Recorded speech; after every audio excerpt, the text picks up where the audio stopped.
Hey guys, Dr. Tim coming to you from Pop University. Inside the lecture, going over a topic today related to the structure and the function of the shoulder.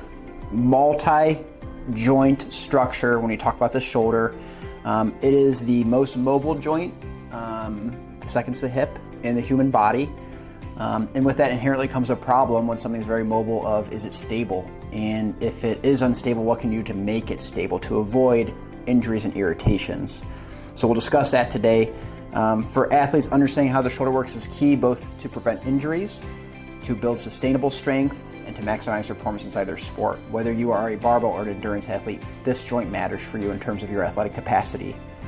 So we looked at it from an anatomy standpoint. From a bone standpoint, we have the clavicle, which is a connection from the shoulder itself going over to your midline, long bone through here. We have the humerus, which is the lever bone, and what most people think of the shoulder itself, because it goes up to that shoulder socket where your deltoids sit. And then we have the scapula, which is this flat bone on the back side of the rib cage that moves through this motion, and all the rotator cuff muscles attached to and stabilize.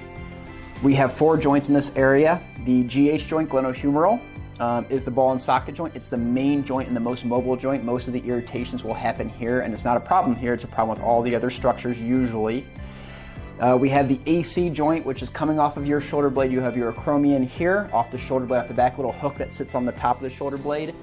And then you have the clavicle. So there's that initial connection, the only bony connection, truly bony connection, from your scapula to anything else in the body. It's floating outside of that. Then you have your SC joint, your sternoclavicular joint, which is basically from your sternum, the bridge that forms to your shoulder from your midline itself. The last one is considered a joint. It's called your scapulothoracic joint. It is your scapula, floating bone in the back, and your thoracic rib cage area. It's not a true joint. It's just where the scapula moves, so we consider it a joint because that movement is very, very important inside the shoulder itself. We have some articulating tissue, some non-bone related tissue. You have your rotator cuff muscles. There's 4 of them. The term is SITS, is the acronym to remember them. Supraspinatus, infraspinatus, teres minor, and subscapularis. They all articulate and attach around the shoulder blade area, and they work as a steering wheel for the shoulder itself, being the GH portion, the arm portion of the shoulder that most people would consider the shoulder itself. You have a labrum, so when you're sitting in the socket, this ball and cup socket, ball and joint socket, basically this cup portion where the shoulder sits is pretty shallow. So there's a piece of cartilage, fibrous cartilage that's on the outside that sits and kind of deepens that socket that can be torn or irritated, but it's important to keep that socket deep to prevent dislocation or subluxation, a slipping of the shoulder joint in the socket. And then there are associated capsules and ligaments all around the shoulder to stabilize it as well. So it's more than one thing giving you stability. That means more than one thing can go wrong as well. We look at the genius of the creation of the shoulder. It is both mobility is needed for reaching, swimming, lifting, and stability is needed for catching a fall, holding a heavy load, absorbing a barbell impact. It's one of the few joints in the body where you need this interesting combination to be very, very mobile and stable at the same time, to be optimized inside of your performance inside of weightlifting or any other swimming, endurance athletics. There are 4 motions inside, or 4 categories of motions, from flexion to extension that we'll talk about in the lab, from abduction away from your body to adduction towards your body, from external rotation to internal rotation, and then from horizontal pushing and pulling. If you think about like your wrist joint and how many movements happen here compared to how many movements happen here, it's pretty crazy what the shoulder can do. The only thing that's vaguely similar, I would say, is your hip. The big difference is there's less motion at the hip because that socket is so deep compared to the more shallow shoulder socket. So less likely to have irritation or subluxation, dislocation there. Common pitfalls inside of training that you guys should be aware of as related to your shoulder joint, going off of the anatomy and into more of the functional side of things, is, and I love big lifts, but an overemphasis on big lifts. Multi-joint, I'm talking your overhead pressing, your bench pressing, your pull-ups, I'm talking your cleans, your snatches, your jerks, upper body movements that are big lifts that are great for hypertrophy and max muscle recruitment, but they can cause an issue if you're not training all the small stabilizers, aka rotator cuff muscles, inside of your accessory drills, which again will be helpful in the lab component when we release that.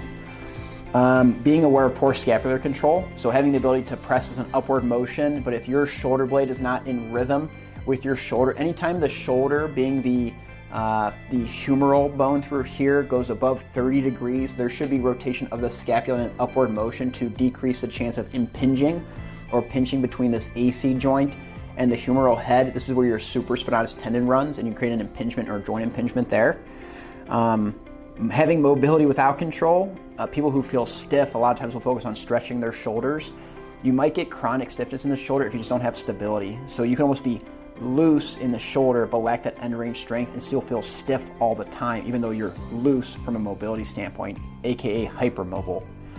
And neglecting the kinetic chain. So obviously all this tissue matters, but the connection point along the clavicle to the SC joint, you need to have central stability to promote distal mobility in the shoulder. So strengthening of your core, your mid-back muscles, your hips all matter from a shoulder, from a power outpoint.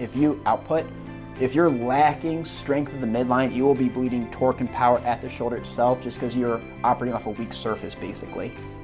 If I gave big takeaways, shoulders mobile, awesome, very vulnerable because of that mobility, which is something your training should be cautious with. True performance comes from a combination of strength, stability, and an integration to the whole body. Training should be balanced. Pushing, pulling, rotating, bracing. If you look at this, balancing the push and pull is really big. When we would lecture for the fundamentals of strength conditioning at the University of Akron, which Mike and I both did for 6 years, and inside of our handouts and the information would give to these future strength coaches, PTs, chiropractors, personal trainers, would be for every push, you should have a 2 to 3 ratio, so 1 to 2 to 3 ratio of pushes to pulls. For example, if I'm doing 3 sets of bench press, you should be doing probably about at least 6 different retraction or retraction depression movements to counteract the fact that we sit in a chair all day, drive a car, type a computer, and we're always rounded and tight. So we need to really overemphasize those back muscles because the anterior portion gets very overemphasized at a high frequency. Last portion, the shoulder doesn't just get built to lift heavy. It should last a lifetime if it's treated appropriately, is the last little takeaway here. So all of these muscles and ligaments and tendons and joints all will give you little building blocks of mobility. You just need to make sure you're working on the stability portion to protect it. So in the lab, we'll go through, I think, 3 different phases of things you should be doing at your shoulder that should be helpful to you. But I just wanted to go over some of the main points today just to give you some structure and function awareness of the shoulder itself and the multiple joints inside of that. So after I release this in about a week, we'll have some of the lab stuff will come out, and it'll be worth checking out to see some of the things you could tangibly do inside of your training to keep your shoulders healthy. Thanks, guys.